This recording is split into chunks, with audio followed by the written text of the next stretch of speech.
안녕하세요. 연금연구소 함께 진행하고 있는 JP금융연구소의 정승호 소장입니다. 반갑습니다. 네, 안녕하세요. 양수진 팀장입니다.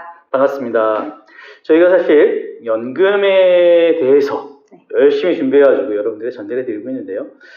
좀 저희 컨텐츠가 좋았다면 구독과 좋아요도 좀 부탁드리면서 오늘 준비한 주제는 국민연금 받게 되셨다면 이것 꼭 신청하세요 라는 내용을 가지고서 국민연금 가지고 대해서 홍보하고 있는 내용을 가지고서 꼭 어르신들이 필요한 만한 내용을 가지고 준비했으니까요. 집중해서 봐주시기 바랍니다. 자, 일단 첫 번째 내용입니다. 예전에 저희가 했었는데요. 국민연금을 받게 되셨다면 국민연금 안심통장 제도라는 것이 있습니다. 안심통장을 꼭 신청하시기 바랍니다 라는 내용이 첫 번째입니다. 혹시 국민연금 안심통장 예전에 저희 했었는데 혹시 기억나세요? 저희가 이제 컨텐츠가 연결이 어떤 순서로 될지는 모르겠는데 이제 때에 따라서는 은퇴를 앞두고 있는데 국민연금밖에 있는 건 없고 맞아요. 이제 뭐 어쩔 수 없이 지금 사정상 이렇게 은퇴를 하셨을 때 또 하필이면 그런 분들이 부채가 아예 없이 은퇴를 하시는 상태는 아니다 보니까 그러면 이제 그렇게 되셨을 때 혹여라도 내 이제 연금 자산만큼은 지킬 수 있도록 이제 보호하는 제도로서 안심통장이라는 제도가 있잖아요. 맞습니다. 안심통장 제도를 대부분은 사실은 좀 아실 수도 있는데 이걸 모르시는 분들이 가끔 있으시더라고요. 그런데 어떤 분에게 정말 필요하냐면은 어쩔 수 없이 신용불량이 되셔가지고 통장이 압류가 되는 경우세요. 그렇죠. 압류가 되다 보니까 이 체납이 있다 보니까 채무자들이 이거를 압류를 통장에 걸어놓는 거예요. 그래서 일반 통장으로 국민연금이나 뭐 이런 것들 받으시면은 사실은 내 생활비로 써야 되는데 그것도 가져가는 경우가 있기 때문에 그래서 나라에서는 최소한의 노후 생활을 위해서 이 정도는 필요하다. 국민연금만큼은 꼭 필요한 생활비로 사용할 수 있도록 안심통장 제도를 만들고 있습니다. 그래서 이 제도를 통해 가지고 국민연금 받는 이 전용 안심통장 계좌를 이용하시게 되면은 일단은 월 185만 원 이내까지만 가능하세요. 더 많이 받으신다면은 일반 통장 하나 더 만드셔가지고 받으셔야 되는데 그렇지 않다라면은 요 한도 내에서 180만 원 한도는 내가 꼭 은퇴 후 생활비로 쓰기 위해서 받으실 수 있는, 그러니까 압류가 되지 않는 통장이기 때문에 이것은 혹시라도 주변에 그러한 아픔을 겪고 계신 주변의 지인분이나 또 어르신이 계시다면 꼭 알려주세요. 그러면 국민연금 안심통장은 어디서 만들 수 있느냐? 금융기관에 22개 금융기관에서 발급을 받고 있습니다. 여러분 주변에 있는 대부분의 금융기관이 여기 포함되어 있다고 보시면 되니까요. 한번 쑥 나열해 드릴게요.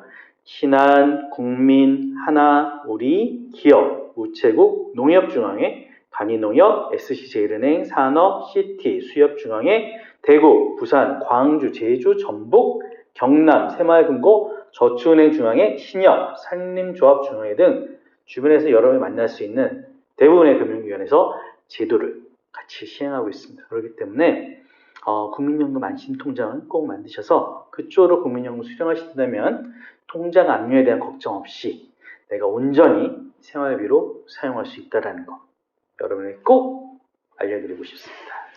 이게 저희가 상담을 하다 보면 그런 것 같아요. 그러니까 그러니까 이건 약간 제 편견이 약간 있을 수 있습니다. 그렇지만 이제 본인이 사고치고 본인이 수습이 안 되는 경우, 그러니까 만약에 파산도 일부러 하시는 분들이 있잖아요. 예를 들면 자기 본인의 부채를 면책하기 위해서 사실은 이제 채권자의 분노를 일으키는 그런 분들은 이런 제도를 너무 잘 알아요, 사실.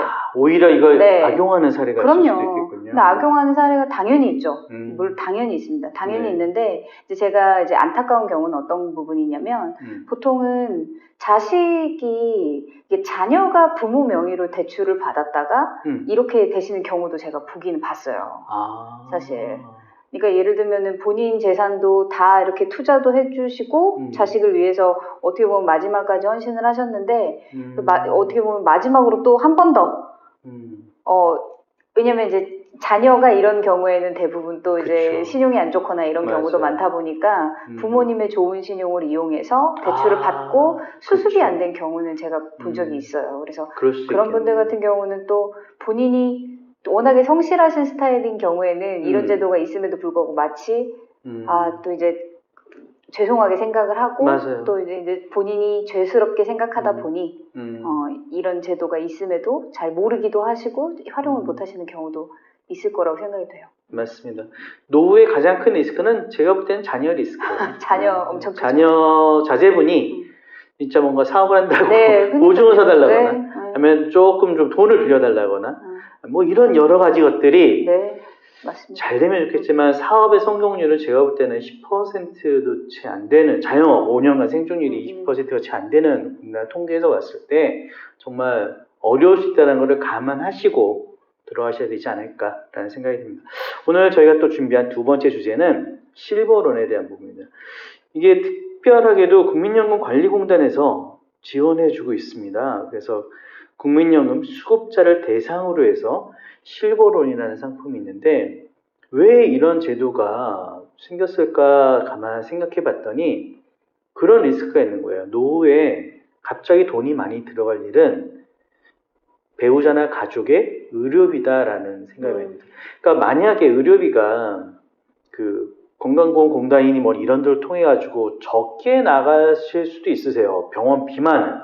근데 실질적으로 제가 이렇게 쭉 병원 이외의 생활 병원 그 관련된 재반 비용들이 엄청 많이 나가시더라고요. 일단 식생활부터 시작해가지고 간병인이라든지 아니면 보조 도구라든지 집 개조 비용이라든지 아니면 추가적인 다른 어떤 치료약 같은 거라든지 보험 적용이 되지 않는 이런 다양한 것들 때문에 급하다 보니까 그분들이 무엇을 하게 되시느냐 카드, 신용카드를 돌려막기라는 신용카드의 대출, 카드론 이런 것들을 현금 서비스 네.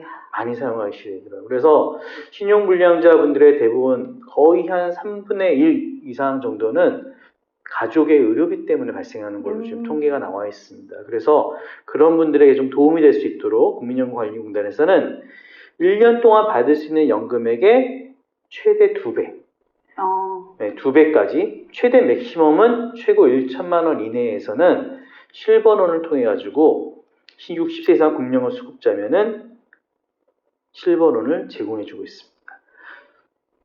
굉장히 이자율이 낮아요.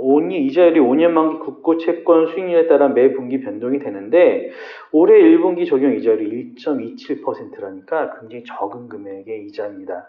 그 다음에 대부 용도가 전월세 보증금, 의료비, 배우자 사망 시의 장제비, 본인 배우자의 재복구비 등 필요한 구비서류가 각각 있기 때문에 이런 것들은 꼭 관계 맞게 준비하셔가지고 정말 급히 연금 은퇴자 생활분들이 돈이 필요하시다면은 한번 알아보시는 것도 어떨까? 맞아요. 그래서 여기 나와 있는 용도가 뭐 전월세 보증금 또는 의료비 또는 뭐 재해로 인한 복구 비용 이런 거 정도 이렇게 해서 정말 빨리 급하게 돈을 쓰셔야 되는데 현금 서비스라든가 이런 걸로 그쵸. 그 높은 그 이율이 너무 높잖아요. 맞아요. 사실 현금 서비스 한 20% 이렇게 이자 내다 보면은 어려워지시죠. 맞아요.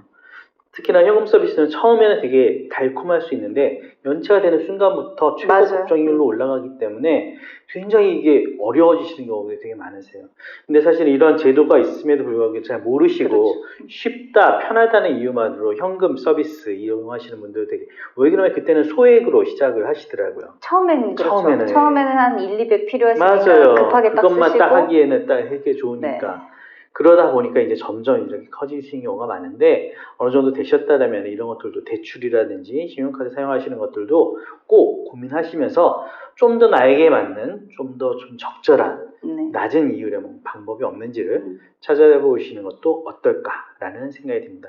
마지막 팁으로는 이제 국민연금증 카드에 대한 내용인데요. 이 카드는 이제 국민연금을 수령하신다면 이제 국민연금증 카드를 발급을 받으실 수가 있는데 이 국민연금 수령인들에게는 더해지는 여러 가지 부가 서비스들이 있습니다. 그래서 이런 것들을 좀 많이 찾으셔가지고 뭐 여러 가지 좀 하신다면은 좀 더 편안하게 이런 것들을 이용할 수 있지 않을까. 그러니까 일반 카드나 체크, 신용카드 등 다양하게 있다고 그러니까요. 이런 것들에 맞는 혜택, 부가적인 혜택 같은 것들이 혹시 나에게 좀 더 맞는 부분이 있는지를 찾아보시는 것도 좀 현명한 금융 소비자로서의 방법이 되지 않을까 싶습니다. 오늘 저희가 준비한 기사는 국민연금을 받게 되셨다면 이런 것들, 일단 국민연금을 받으실 때 행복 안심 통장 제도, 두 번째는 갑자기 돈이 필요하실 때는 실버론 제도가 있다는 것, 세 번째 국민연금증 카드를 발급받으실 때 부가 서비스가 나에게 혹시 적절한 것이 있는지를 찾아보시라라고 조언드리면서 끝마치도록 하겠습니다. 오늘도 함께해 주셔서 감사합니다. 수고하셨습니다. 네, 저희 연금연구소는 다양한 은퇴 고민을 여러분들과 함께 고민하고 있습니다. 혹시 궁금한 점이 있으시다면 카카오톡 플러스 친구에서 연금연구소를 검색하시면 다양한 그런 고민들을 남겨주실 수 있으시거든요. 질문 남겨주시면 저희가 커피 쿠폰도 선물을 해드리고 있으니까 꼭 문의 부탁드리고요. 혹시라도 저희가 방금 다뤘던 내용이 마음에 드신다면 좋아요하고 구독도 부탁드리겠습니다.